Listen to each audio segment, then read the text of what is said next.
मैं आपका view point जानना चाहता हूं इस पर। जी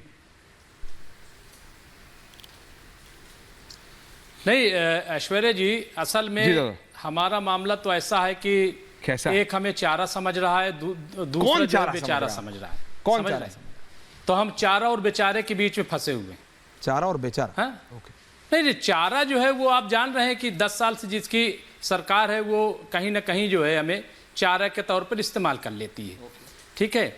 और बेचारा के नाम पे जो है वो जो अपने आप को सेकुलर पार्टियां कहती हैं।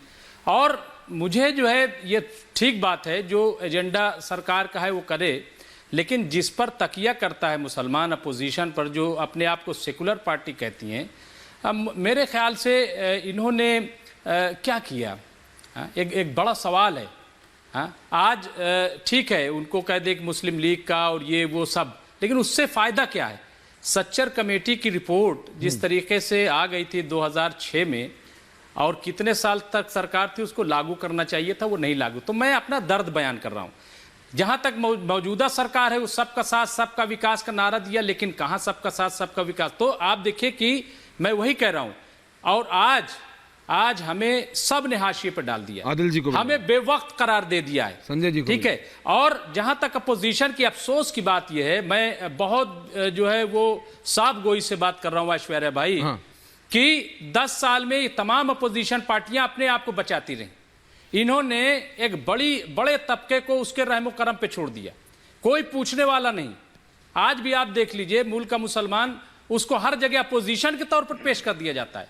मैं सवाल करता हूं कि क्या मुल्क का मुसलमान अपोजिशन है? क्या सरकार भी उसको अपोजिशन की तरह ट्रीट करती है? और जो अपोजिशन में वो भी सिर्फ अपोजिशन, मतलब उसको ढाल। समाजवादी पार्टी के नेता सुन रहे हैं ना ये बात? पिस रहे हैं भाई, हम तो पिस रहे हैं। आप पिस रहे हैं? नहीं, समाजवादी पार्टी के नेता क्या जवाब देंगे? 2013 में जो दंगा हुआ, समाजवादी पार्टी के 600 दंगे हुए उत्तर प्रदेश में। मुजफ्फरनगर में 50,000 लोग अपने बेघर हो गए, और उनमें से आज भी जाकर के ऐश्वर्या भाई देख लीजिए, वहां पे लोग जाकर के कैंपों में आज भी पड़े हुए हैं, और एक को भी सजा दिलाई हो। 17 तक सरकार थी अखिलेश की। ये क्या बात करेंगे? इसीलिए मैं कह रहा हूं कि एक तो हमें चारा समझ ही रहा है, चारा और बेचारा समझा मैं आपकी बात। चारा और बेचारा मैं आपकी बात समझा। इसमें मैं पूर्व सांसद संजय जी के पास जा रहा हूं। संजय जी, ये चारा और बेचारा के बीच में ये कह रहे हैं कि एक बड़े तबके को छोड़ दिया। Sanjay ji, your view point. Adil जी आ रहा हूं उसके बाद। मैं सबसे पहले ये पूछना चाहता हूं, जितने दल हैं सारे के सारे महिलाओं सशक्तिकरण की बात करते हैं। एक दल ऐसा नहीं है जो बोलता नहीं महिलाओं के साथ सशक्तिकरण नहीं होना चाहिए, बोलते हैं। सारे यही बोलते हैं। तो क्या मुसलमान महिला भी महिला है कि नहीं? क्यों नहीं है? अगर हैं तो उनको 3 तलाक पहले जैसे उसमें क्यों डाला हुआ है? अगर उसमें रिफॉर्म हुआ है और 3 तलाक पास हुआ है और कोर्ट में भी पास हो गया है, पर कोर्ट में हो चाहे नहीं हो, सवाल ये है कि मॉरली ये ठीक है क्या? कौन मुखालफत कर रहा है बताइए? जब मर्जी दे दे तलाक दे दे, क्या रिफॉर्म हो गया? उससे नौकरी मिल गई उनको, कुछ भी करा दो। मैं मुसलमानों की बात नहीं, मैं क्या, अरे मेरे को बोलने दीजिए ना, नौकरी मिली कि नहीं। महिलाओं की सशक्तिकरण की बात करते हैं तो अपने महिलाओं की भी सशक्तिकरण करिए, उनको भी वही अधिकार दीजिए जो आपके लोगों को, मर्दों को मिला है, महिलाओं को वही अधिकार दीजिए।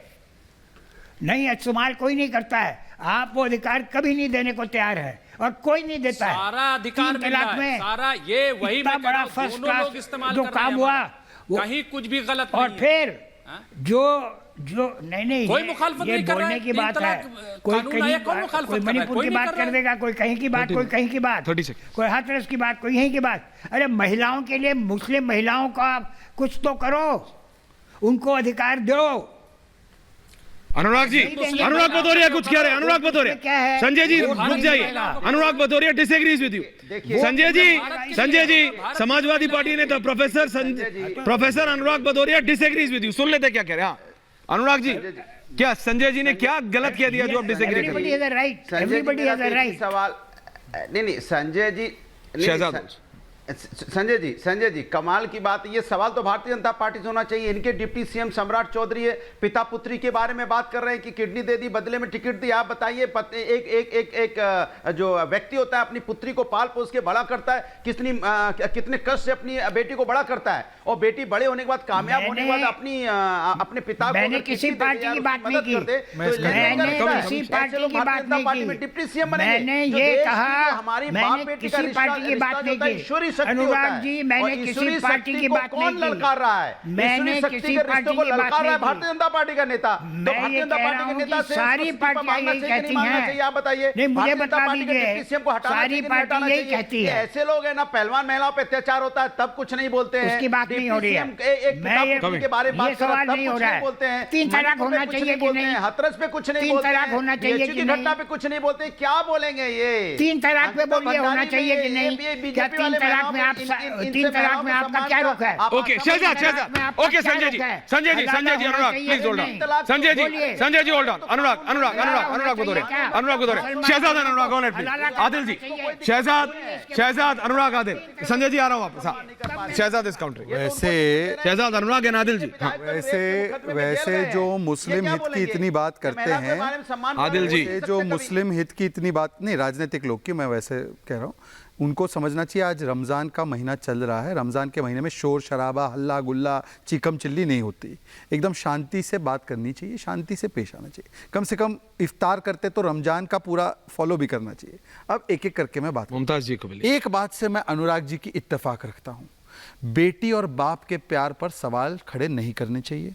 जो पुत्री और पिता होते हैं उनका संबंध जो होता है वो बड़ा प्रेम और स्नेह का होता है। तो मैं तो उस बात से अरे सुन लीजिए भाई, बीच में मत बकबक कीजिए, आराम से भाई, इतना बकबक मत कीजिए। हरा कुर्ता पहनते हैं, कम से कम रमजान के महीने में रमजान के नियम कायदे का पालन तो कीजिए। ये कैसा है? जरा रमजान के महीने का पालन तो कीजिए।